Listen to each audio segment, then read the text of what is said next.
everyone. Yes, I believe you can hear me. Good afternoon if you are in the UK, or good morning or evening, depending on where in the world you are watching us from. On behalf of the Educational Technology Special Interest Group of BERA, I want to welcome you all today to our first webinar on the topic of deep learning and the silver linings and educational golden pockets that have emerged during this health crisis that our world is going through.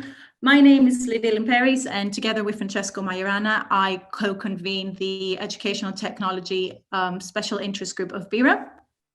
Good afternoon, Francesco. Good afternoon, Lydia. Good afternoon, everyone. So, given that I am personally joining this session today from Athens, and I had hoped that you would be able to see the backdrop here, which is basically the Parthenon, but I don't think you can see it because of the sunlight. I thought it might be nice to kick off things with a bit of a linguistic fun fact around the etymology of the word technology. For those of you who might not be aware, or just a reminder. So the word technology comes from two Greek words, right? Techni and logos. Techni, on the one hand, in ancient Greek, but also in modern Greek, means art, skill, craft, or the way or means by which something is gained. Logos, on the other hand, means discourse, the words by which inward thought is expressed. So if we put these two together, literally technology really means discourse, the words by which inward thought is expressed, really, is how we talk about, and the discourse about the way we create art or we create a skill. But lately, the term has come to mean something much, much narrower than that. And this is one of the big issues. This is one of the big concepts that we will be addressing in today's webinar.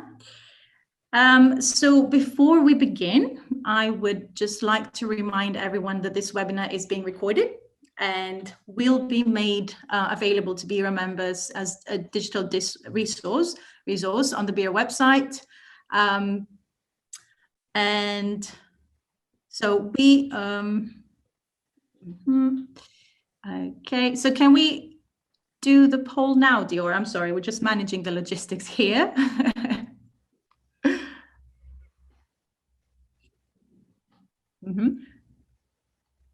Excellent. So thank you very much. So we would like to start by inviting you to introduce yourself by letting us know what role or roles you identify with, so we get a sense of the composition of the group that is here with us today. And I'm managing my screens here. So we have a good mix of researchers, students, practitioners, policymakers, and other. I wish we could know what that refers to. So you can just pop your introduction to the chat as well, if you would prefer to elaborate on that. So welcome everybody, and we look forward to your contributions and insights throughout the next hour. Okay, more researchers are coming up. All right, great. So as Joanne shares, you may wish to ask questions in the chat box. Or on Slido. We will have a couple of interactions during the presentation, and then a dedicated Q&A slot at the end where Joanne will address some of your questions. So let's now share a little bit about Joanne Quinn, who is joining us today from Ontario, Canada today. Joanne is an international consultant, speaker, and author on learning, leadership, and system change.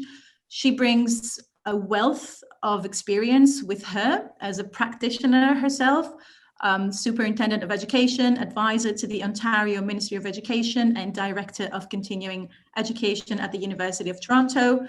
Along with Michael Fullen, Joanne co-founded and is also the global director of NPDL, New Pedagogies for Deep Learning, a global innovation partnership focused on working with systems around the world to build and disseminate knowledge of the practices that deepen learning and the conditions that foster deep change and a shift towards well-being and equity in whole systems. Joanne is author of many books, including the Deep Learning, Engage the World, Change the World, the 2020 book, Dive into Deep Learning, Tools for Engagement, and a most recent publication in collaboration with UNESCO and Microsoft, Education Reimagined, The Future of Learning, which captures the complexities of the current pandemic and proposes a pathway to build a better future where all students thrive rather than just survive. An update of Education Reimagined, The Future of Learning 2.0 is just about to be released late spring. And it focuses on how to reopen and accelerate deep learning post-pandemic. So we're very thrilled to invite Joanne to give us a sneak peek into some of the ongoing work at NPDL and share her experience and insights from working with hundreds of schools and thousands of students from across the world with us today. Welcome, Joanne, and over to you. Thank you so much. It really is exciting to be with you today. That was a lovely introduction. I'll try to live up to it and have a conversation with you about where we need to go. I found the title that you created for this session to be really compelling because it really challenges us to move beyond, the panic and the crisis and think clearly about where we want to go and what needs to happen as we move forward and do that in a better way. There is no question that, and we're just having a little glitch here. There's no question that the pandemic has revealed, the fault lines and exacerbated those in both education and in society, poverty, homelessness, social justice, trauma, all of those, as well as the lack of access that many of our students had during this time. There is, however, one silver lining, and I think that's that the pandemic gave us all one experience worldwide, the first time in my life that really we've ever experienced the same thing. And because we've gone through this together, I think we have a choice. And the choice, I hope, is that we won't just survive and get through this, but we will get back better and really thrive. And I think the only way we do that is by reflecting together and having collective action. So our task then is, if we want a future where all children flourish, we have to build a collective vision of what's really possible.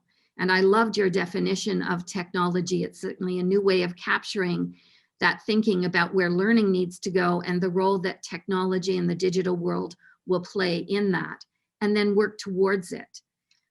As Lydia mentioned, we captured our current thinking last June. We published Education Reimagined, The Future of Learning, in conjunction with UNESCO and Microsoft, because we wanted to capture the state of the art, and we are just pulling together the next steps as we move forward.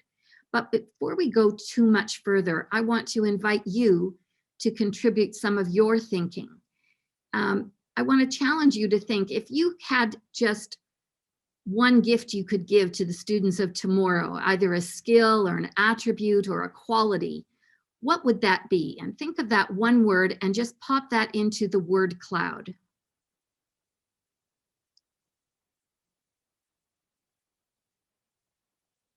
Just give you a chance to do that.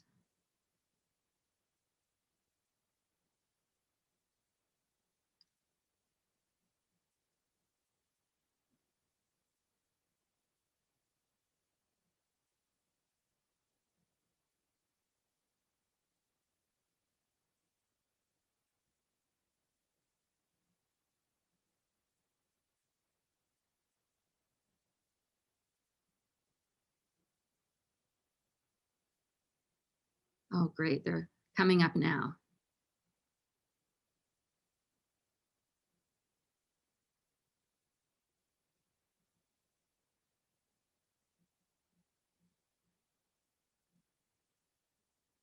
Just give you 10 more seconds to add a few more ideas. Okay, you notice the one in the center of the screen that is so much bigger than the others. They're moving around, but curiosity, resilience, analytical thinking, imagination, questioning, self-sufficiency, compassion, positivity, analytical thinking. Those are the same ones that we find pop up, whether we do this online with you, in any country around the world, whether we're doing it with parents, with students, with educators. We tend to get a very similar listing of what's important. No one puts algebra equations.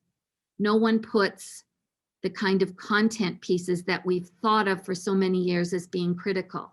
So let's just keep this in mind as we go forward. And if you could help us go back to the PowerPoint, that would be great.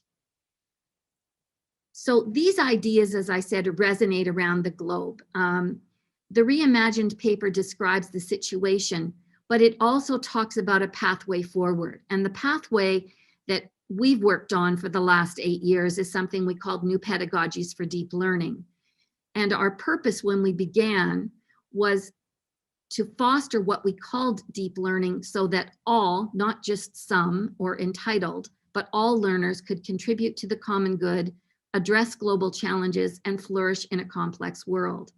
It seems to us now, 8 years later and one pandemic down the road, that these words are quite a prophecy of what really is needed to go forward. But how do you make that happen? We created a global partnership. The countries on the left are the ones that joined at the beginning, those 10. Since last week, we've actually added schools from Scotland, Honduras, and Colombia. And there are other countries waiting in the wings to join as well, because there is this growing interest in doing things differently, coming back better. When the countries joined, they were wanting to be knowledge building partners, as Lydia suggested. We used this partnership to crowdsource our ideas for that first paper in talking about what happened during those early months of the shutdown.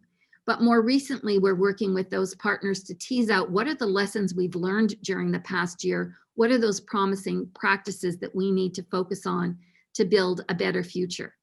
So today in our brief time, I'm going to try and focus on 4 areas fairly rapidly, and then we can discuss them at the end. The first is how we navigated that disruption. The second is what are the emerging insights we gleaned as we move towards this transition, or as we start into the transition. Many of us are going back and forth into lockdown and back out again. Thirdly, we'll look at some innovations in deep learning. I'll share a couple of videos that describe some actions that our members have taken. And then finally, I'll challenge you to think about what is the future of learning as we move forward.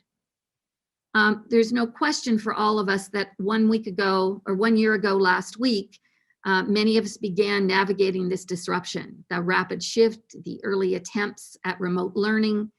There were certainly the immediate challenges of a lack of devices, connectivity, home and food security for many, capacity of teachers to make the pivot. You know, we're all familiar with all of those things. What we did learn is that not everyone had the same experience. And we created this graphic to kind of capture, you know, we were all in that unsettled zone a year ago as we began trying to sort out those early problems. But we found some people were able to move into a more positive, what we called the learning zone, by asking themselves good questions, and also those who had some pre-existing conditions, those who already had digital capacity, those who had collaborative capacity, and those who were able to reflect collectively, we found were able to move more rapidly. So we have some examples. One might be Palm Beach County in Florida in the USA, where they went immediately to a virtual school. But that was only possible because since 2017, they had been building the capacity of cohorts of 800 teachers a year to be able to utilize technology in the digital world to really amplify learning. We found that that was not the norm as we looked across the world. But the key to moving on to first the learning zone and then this growth zone as we move through to transition is being able to reflect and to shift practice based on that. We call that process, look back to move forward, not because we want to live in the past or revert to the status quo, but because we need to listen to our students. We need to not presume all this learning loss, and I'm sure you'll want to talk about that. Yes, we know there have been some gaps, but some of our students have learned a lot about some of those qualities that you described: perseverance, self-organization, self-regulation. So we want to find out who did well, who struggled and why, but also what did we learn about the learning process, about technology, and about our systems. As we synthesized this gathering of information across our 10 countries, we found that they fell into 4 big categories. First, well-being and relationships. Secondly, a need for a new kind of competency-based learning. Third, a new learning process. And fourth, what we learned about technology. So let's dig into each of these just briefly. First of all, well-being and relationships. This has come to the fore. No matter what study you read, it is the #1 concern of practitioners, of parents, of policymakers. And it was recently reinforced in a recent RAND report, which described it this way: humans crave connection. In order to learn, we need purpose, meaning, and a sense of belonging. We need to be valued. Our voices must matter.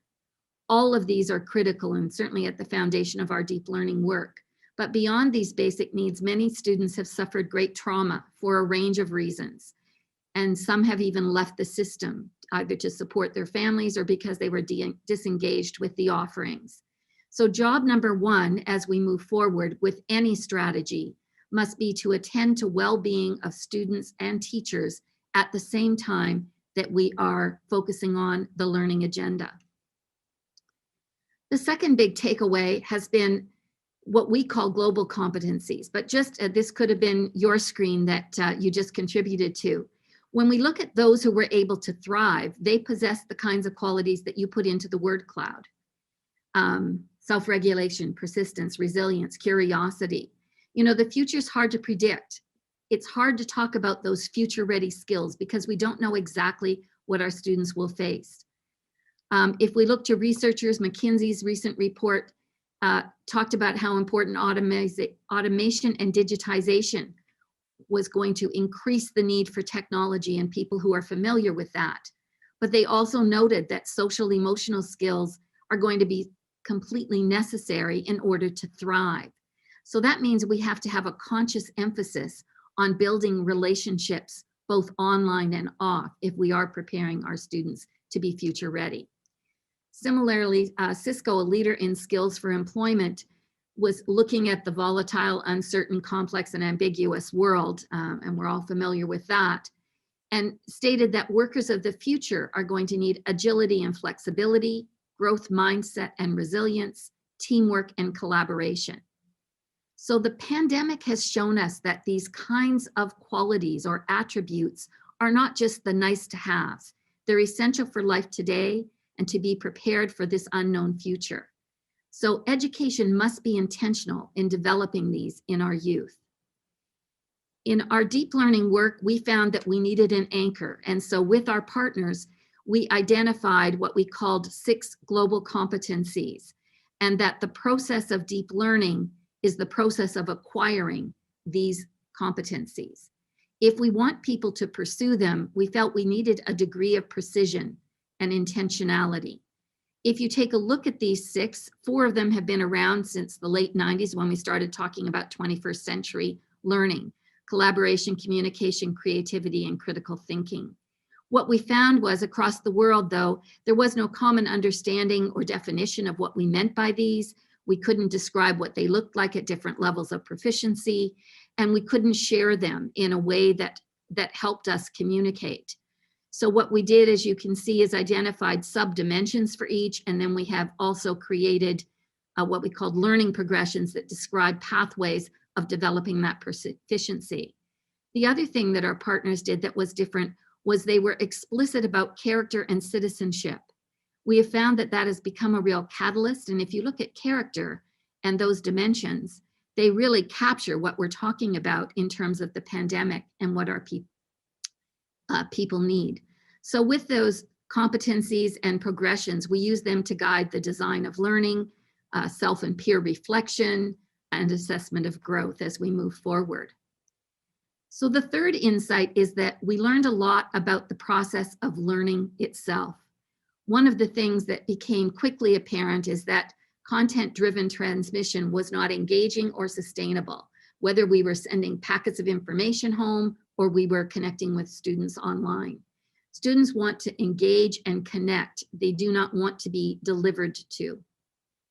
This was reinforced in the class of 2030 research by Microsoft, where they found that 98% felt they learned better when they had voice, choice, and personal feedback.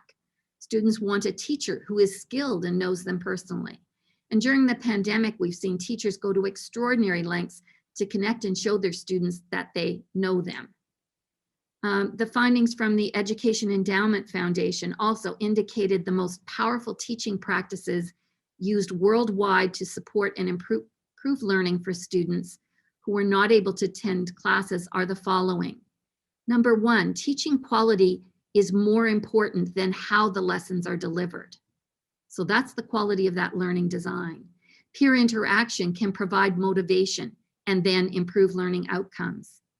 Supporting pupils to work interdependently can improve those learning outcomes. Different approaches to remote learning suit different tasks and types of content. So one size does not fit all. And ensuring access to technology was a key, particularly for disadvantaged learners. So the bigger question though is, how do we shift the learning and teaching process and do that at scale? One of the things that we have done is describe what it looks like as a continuum. When we think about traditional versus deep, what do we mean? It means a shift in moving from transmitting knowledge to connecting students to real-world authentic tasks and problem solving. From being a receiver of knowledge to being an inquirer who builds knowledge. To a place where student agency is very unclear, to where students take on that responsibility and connect with others to do good for themselves, for their communities, for the world. Where technology moves from using it as a transmission device to something that's a connector and an amplifier. We have found that this notion of moving along a continuum helps people to begin to shift their practice. The other piece that we did was we created this organizer that has 4 elements. And you can see in the center the 6 global competencies of deep learning. We found that if teachers use this as an organizer to make decisions about learning experiences, they then foster these competencies very intentionally. I'll just go through them briefly. Pedagogical practices are what we're used to. It's making that selection of the right instructional strategy at the right time. Learning partnerships acknowledges the importance of relationships, of student voice, choice, and agency. Learning environments has 2 parts. It's about that culture of learning where students feel safe, that they belong, that they are connected, that they matter. And also the learning environment, which may be 24/7, it may be face-to-face, hybrid, or remote. And last but not least, we call it leveraging digital. We wanted to move away from the word technology, actually, because sometimes it didn't have a positive connotation for everyone. It was like, we've already done that. We use the word leveraging because that's what we need to do. We need to use the digital world and the technologies to amplify and to accelerate the learning. What we found that all 4 work in concert, and in the early days, those who understood these 4 were able to use them to shift the learning. So if you think about digital, suddenly we were all in remote online learning and everyone was in that bottom left quadrant. They forgot about the right-hand side of that diagram. What we needed to do was figure out how to create those partnerships and relationships so students weren't receiving Zoom or some other platform, but that they were engaged and connecting and using their voice, and also that they felt safe with those norms that we needed to establish. So this has been a tool that has been very helpful, not just for deep learning, but during this transition time. As well, we've been explicit about the new roles of a teacher as an activator, a culture builder, and a collaborator. What we did was during the pandemic time is utilize these with our members to create tools that help them think about what does it look like to be an activator in a remote environment or a hybrid environment? How do I build my culture when I'm in a remote or a hybrid environment? And the same thing for collaboration. How do I collaborate with my students, with my peers, with parents? So these 4 elements, plus these new roles of the teachers, have really helped our schools not only cope, but to thrive during the disruption. I'd like to share a quick video with you now that shows an example. It was a practice of deep learning pre-COVID, but it has continued during this past year. In this example, high school students are paired with engineering students at a local university to collaborate on solving complex, real-world, open-ended problems. So as you watch, think about what strikes you.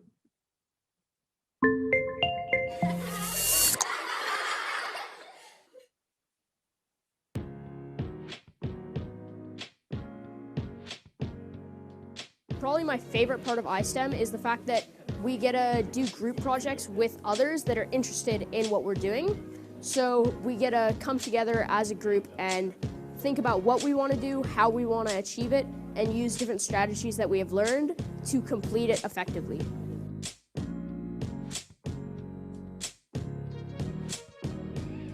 Get like different perspectives and stuff. Like you might like be thinking a certain way, but like everyone else is thinking differently. So you get to see like different opinions and stuff.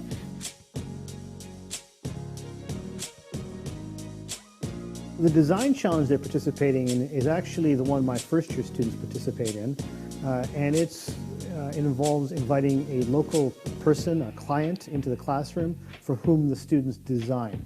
And this year we had a woman who was actually a mature student at McMaster University with primary generalized dystonia. And their job, my student's job, and the students I think here at iSTEM are essentially tasked with designing something that could help her with some of the movement problems she has due to the dystonia.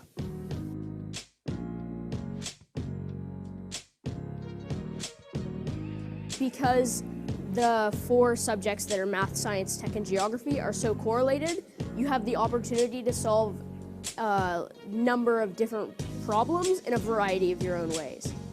You learn more, and when you're older and want to become an engineer, you have to have all 4 subjects anyways, so it's preparing you for our futures more. Companies are looking for people to be placed in roles where people really are needed, and one of those areas is in solving complex, open-ended, and unstructured problems. The project the students are doing here, or did here with iSTEM, is a good first step in starting to learn how to deal with those complex, open-ended human problems.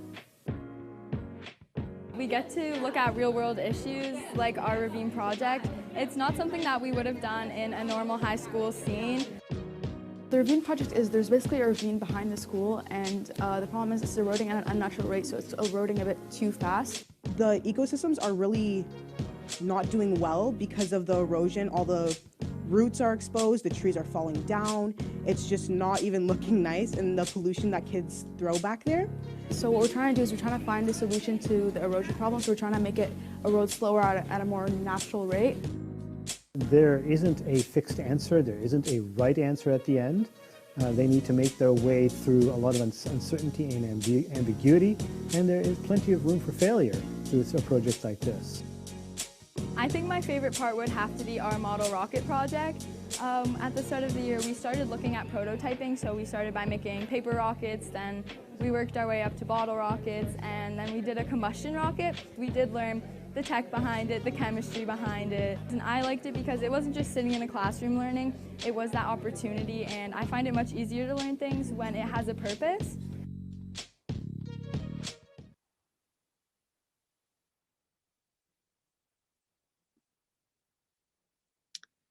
So despite the virtual classes of this past year and physical distancing, you can see that they are still committed to this kind of learning. And yes, they're using technology to connect as scientists, as engineers, and to create.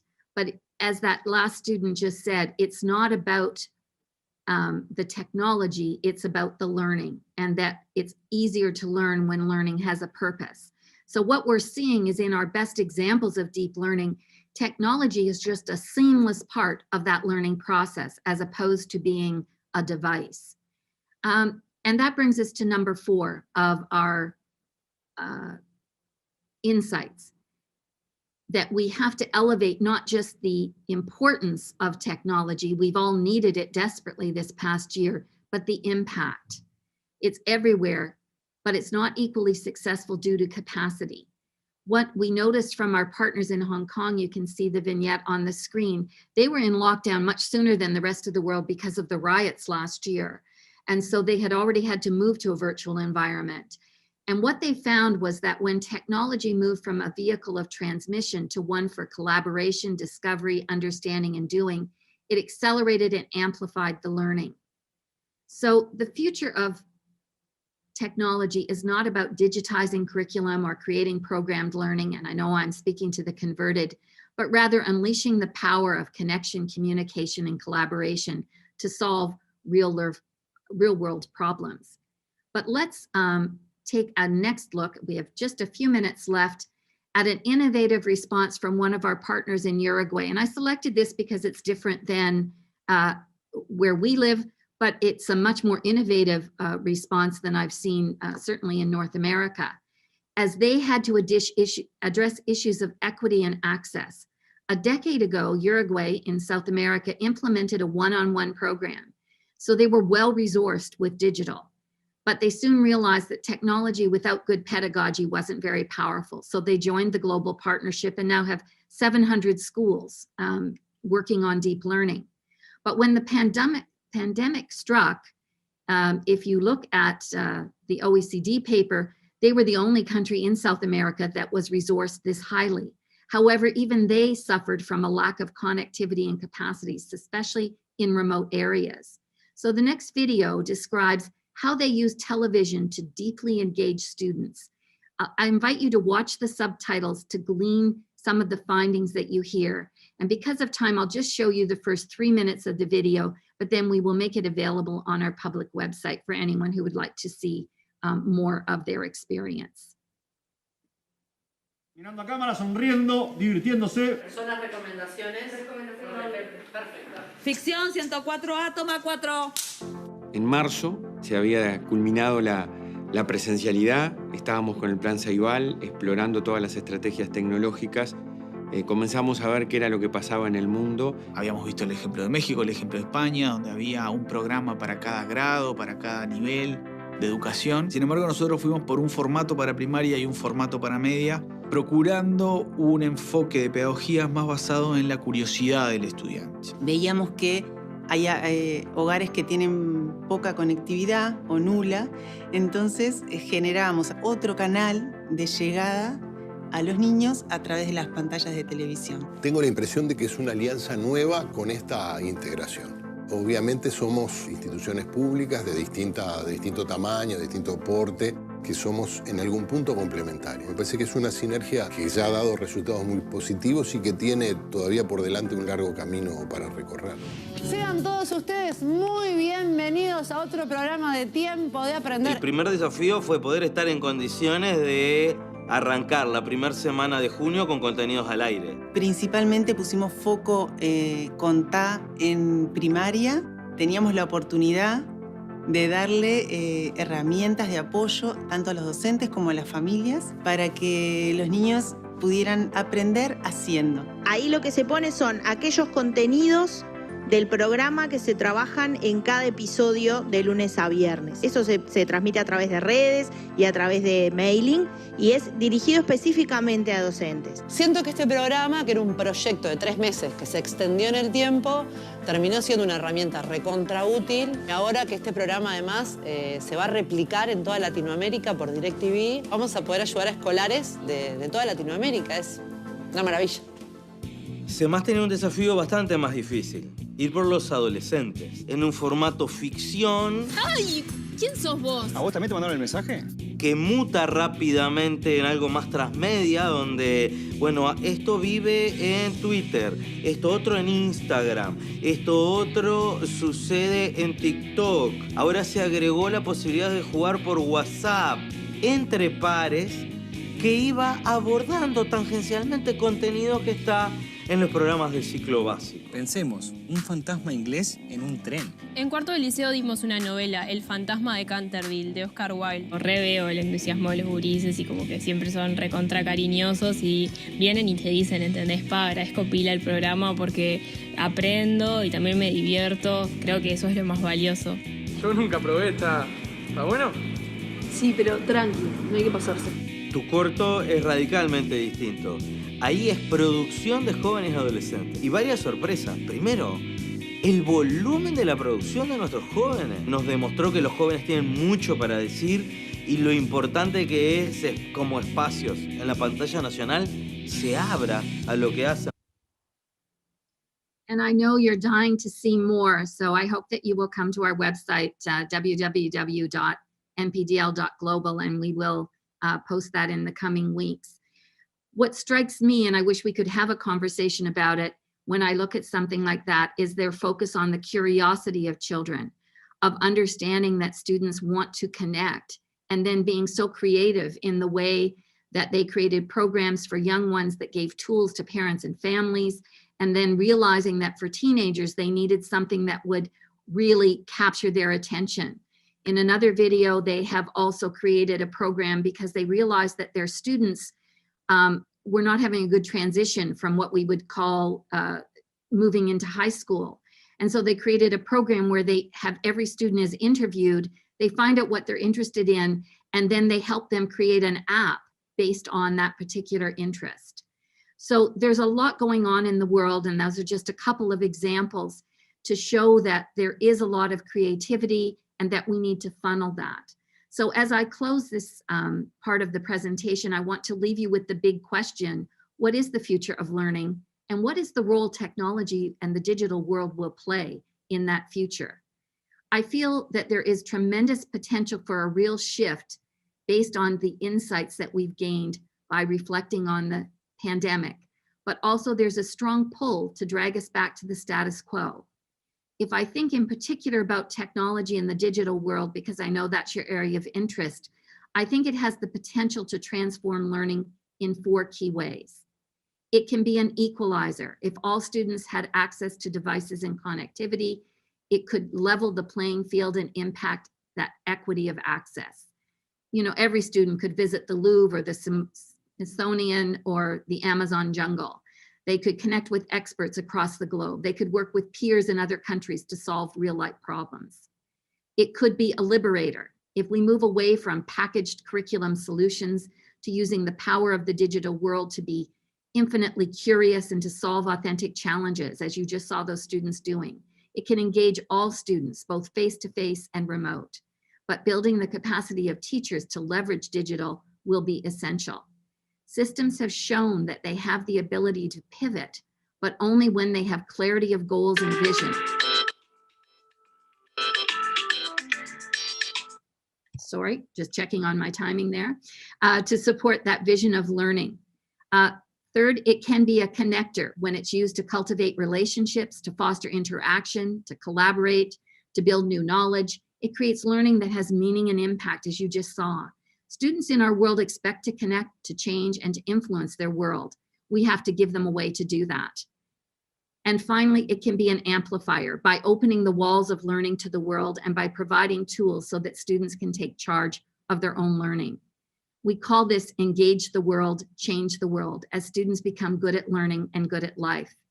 So the future is up for grabs. I have a last provocative question. I think we have the opportunity to shift thinking and practice. We know students want to learn deeply. They want to have purpose and meaning. They want authentic tasks. They want agency. And they want to use the digital world as scientists and mathematicians and journalists and so on. So the key to making that pivot is the quality of reflection about what has worked for us during this difficult, challenging time and why it has worked, and then the collective capacity and commitment to make it happen. So I leave you with this final question, which we can put into Slido. Do you think we will revert back to the status quo? Do you think we'll tinker at the edges? Do you think we will foster greater innovation? Or do you think we'll really transform learning? So make your vote, and then we'll move on to Q&A.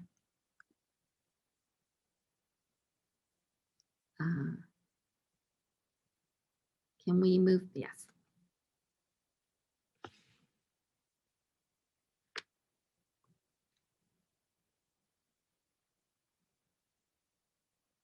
Please, someone else vote. 100% of tinkering is just too depressing.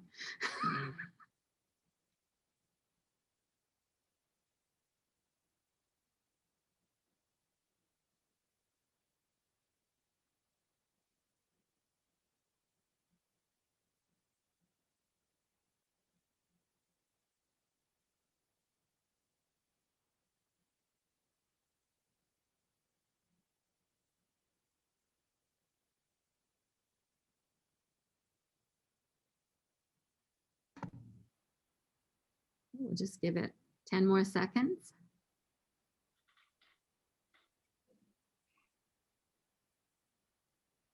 And I know half of you are researchers or more, so you're probably panicking at what we're going to draw as a conclusion from this little poll.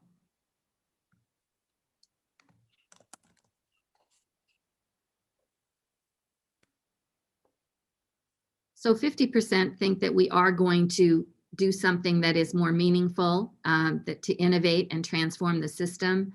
Others are a little more skeptical about whether or not we will simply play with the edges. I think as we look forward, I am an optimist, and I see such really good examples that if we can find a way to spread them and share them with others, I think that there will be a lot more momentum. I also think it will take us a decade.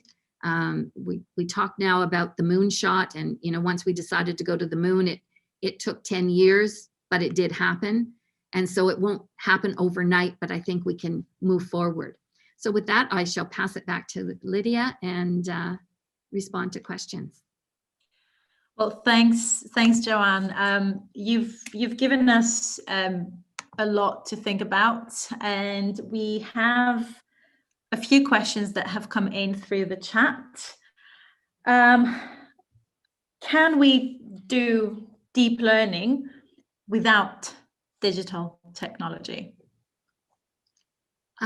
We can, because we can think deeply, we can communicate, we can collaborate, and we can problem solve. So I don't think it's that we can't develop those 6 competencies without technology. My bigger question is, should we? Why would we want to ignore this absolutely fabulous resource that we can tap into? We talk about pedagogy being the driver and technology or digital being the accelerator and the amplifier. So I think what we have to do is figure out how to marry the two together so that we are using technology in a way that deepens the learning, that accelerates the learning. So it isn't, I've got a device, so let's all put our device on and we'll all sit in front of it today at 2 o'clock. Instead, it's, what are you working on? Okay, the young people were working on a device for a woman who needed a new hand, but they're thinking about how do we then use technology to get us where we need to go. Mm-hmm. I would also add to that, I completely agree, this idea that has been expressed previously, that it's the same thing as trying to get to a destination and choosing to walk or choosing to go there by more efficient or fast or safe even means. So the second question asks, in what ways does the digital amplify or accelerate deep learning? And I think you have touched on that one a little bit during your presentation, but if you could just elaborate a little bit. I think the way it accelerates and amplifies is because it allows students to work with one another. Certainly during this time, if we give them a collaboration platform, they can do some thinking, some problem solving in breakout rooms, whatever. So when we use it as ways that allow them to connect with resources that they couldn't connect with either in their home or within the classroom, that's one way. When they connect with each other, when they use it to build knowledge. when they use it for creativity. So it's how we use it that I think is critical. Absolutely, absolutely agree with you. And there is an answer here that I think addresses the last question that you put on the slide about what is going to happen post-pandemic, or what we think is going to happen. And one of the answers here is, well, your question really depends on the country and the digital connectivity, CPD for staff, and commitment by government. So I suppose it's a good point to ask, what are the right conditions that need to exist at the classroom level, at the school level, and perhaps moving upwards at the system level? Because you've been talking about, pockets of excellence, and we've got these bright spots that fill us with confidence and positivity. How can we diffuse that? At the same time that we are working with our individual countries and schools, our other focus is on whole system change, because we invited countries to join as opposed to individual schools for that reason. You may bring in a few schools to begin, but you want to have a mindset of how does this apply to all schools and all children. So I think that there is this point in time right now where governments are contacting us because they are saying, we know we have to do something differently.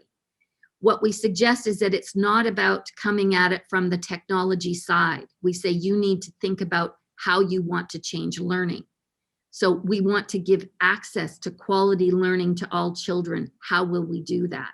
It's multifaceted. It is the deep learning notion of what should they be learning. It's the how they will learn, which is in a connected way, and technology is one way to really amp that up.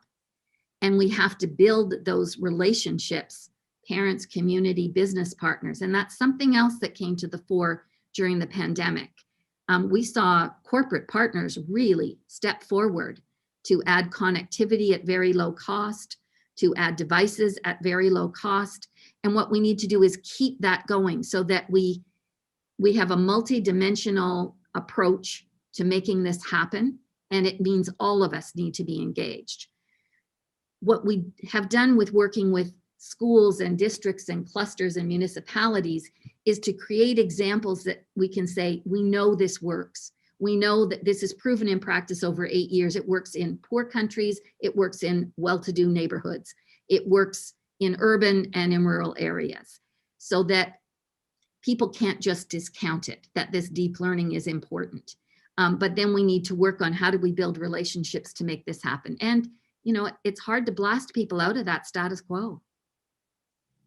Which I think gives me a nice segue into the next question that asks, how do you change the mindset of teachers and pupils so they don't feel threatened by digital technology, and so they feel in their comfort zone? Well, I think you don't have to do so much right now, because a year ago, we used to have this conversation all the time. But what happened was there's nothing like necessity. So everybody has figured out how to turn it on, how to make it work, how to access the platform. We all know how to Zoom or FaceTime or whatever we might be doing. People have figured out Teams and all sorts of other approaches. So I think that hurdle of I'm afraid to use it, we got over by necessity. The way we get people to change, I find, is one baby step at a time. So when we talk about the competencies, for example, not technology, that's not our entry point. Our entry point is always the learning. So if we want our learners to be better collaborators or problem solvers or communicators, pick one. And we say, what's something you're doing next week? How might you do that at a deeper level? And they take that one step. What we find is the minute they see how their students respond, they're hooked.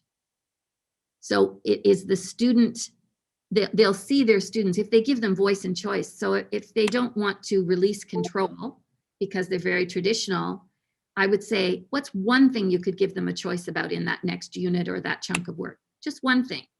And they'll give them a choice, and it may be a choice of A or B. And yet they'll see the children respond with more interest, more engagement, because they had at least some choice. And that's what I think encourages them to take the next step. along with a lot of other things, such as capacity building, having peers and mentors to support them.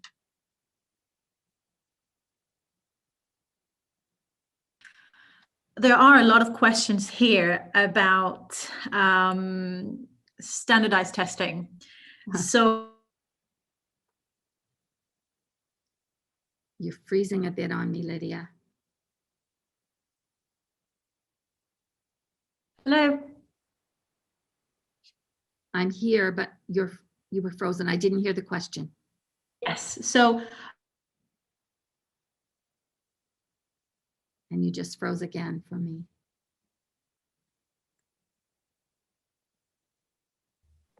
Can everybody hear me? Yes.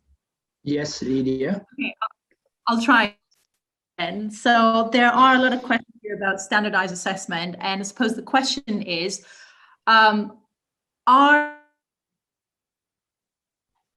is a system reliant on tests?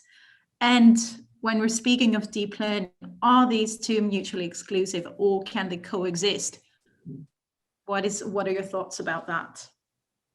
They have to coexist for now, because otherwise we would wait forever to begin. So I would never wait until they change the standardized testing to be more amenable to learning in order to get started.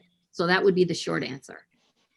What we find, all the jurisdictions that we are working with have some standardized testing that they have to, use. It doesn't prevent them from developing their students as critical thinkers, problem solvers, and so on.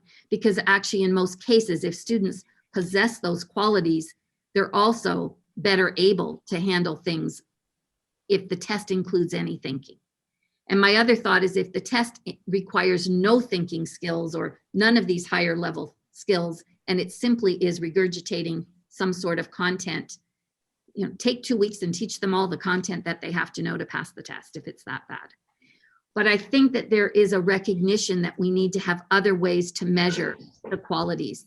When we go to work, that future of work, when they want people who are agile, who have a growth mindset, who can learn and collaborate, if that's what the work world is saying, then what's right in the middle, our standardized test, isn't measuring even what the future wants. So I think that we're going to push against that. It's not going to go away easily, but I wouldn't wait for it to go away. We can show with some data that our students that are doing this and learning deeply are doing better on also their standardized tests. So it's a question of really using these developmental outcomes as benchmarks alongside academic outcomes, as we have been doing to date. There's another. And keep pushing though on the standardized, because I don't think that they necessarily measure what we believe is important for the future. That's my personal bias.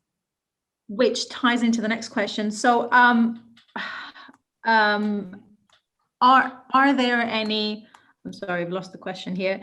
So the question is basically, are there any benchmarks? Are there any ways that have been developed perhaps as part of your global partnership to actually robustly and rigorously assess these outcomes?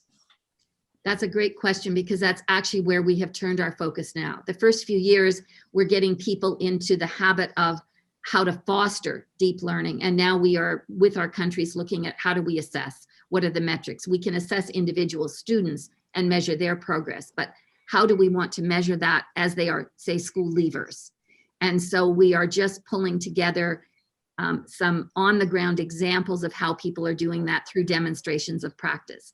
They're not ones that we haven't heard of before, but we're tying them now to the competencies. So demonstrations at the end of their schooling year, where they show over the course of time what they have produced, what they have created, how they have demonstrated those global competencies in a whole range of ways and to a range of audiences. And we're even thinking that for the future, we could have them do those kinds of demonstrations because of the digital world, and we could have them do them to our members in other countries as well. They wouldn't have to just have a panel of their peers or their local community involved. I think we have time for perhaps a couple more questions if we can address them quickly. So does deep learning only work because the people are passionate about it and are willing to invest the time and energy into making it work? How do we convince departments, schools, institutions to make this the start of all planning with ever increasing workloads, etc.? It actually doesn't take any more time to create something good than something bad or not very interesting. I think the way we do that is by getting them to get started. And we start with that first question I asked you, what do you want your students to be like? That's always where I begin. And you saw what people put in the word cloud. Everybody ends up putting something quite similar. And then the question is, if that's the kind of learner and future citizen that we want, what are we doing in our schools to prepare for that? How are we building curiosity? How are we building resilience? How are we building and go through that? And what people then can say, well, here are the things we're doing. And then the question is, what's one more thing you could do that would move that way? And then we introduce, here's one way of thinking about it. Here's a frame that we found has made it easier to shift practice rapidly. But start where people are. And across the globe, people want young people to flourish.